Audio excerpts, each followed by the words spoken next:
Bonsoir, bienvenue sur Radio Campus Tours, il est 18h13. C'est à la lecture d'un article de presse que l'équipe de Radio Campus a appris la nouvelle. Un coup dur pour cette association née il y a 8 ans et qui compte pas moins de 70 bénévoles.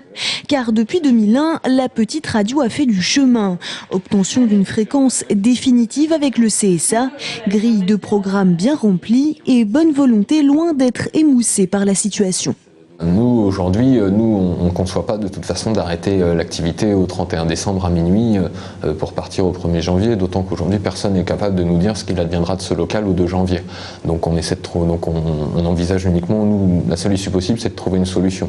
Après, on est prêt à faire des concessions, on peut comprendre qu'il y ait des contraintes qui soient imposées à chacun des acteurs ici, qu'il faille déménager, certes, mais il va falloir qu'on trouve une solution. Mais en aucun cas, on ne conçoit pas de partir au 31 décembre et d'arrêter l'activité.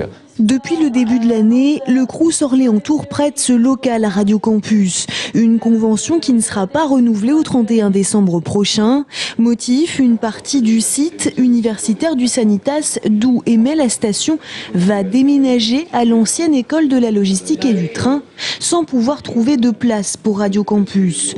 Depuis, l'équipe cherche une oreille attentive de la part d'autres instances, comme la mairie de Tours par exemple.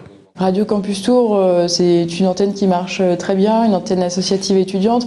Donc on a envie d'aller voir ce qui se passe et puis d'aider. Au vu de la situation, ça me semblait intéressant et puis primordial de venir assez vite et puis de voir en fait les besoins de cette association et puis après de relayer l'information auprès de la mairie. Vendredi, Julien et ses collègues seront reçus à l'université François Rabelais en espérant trouver une solution avant la fin du mois.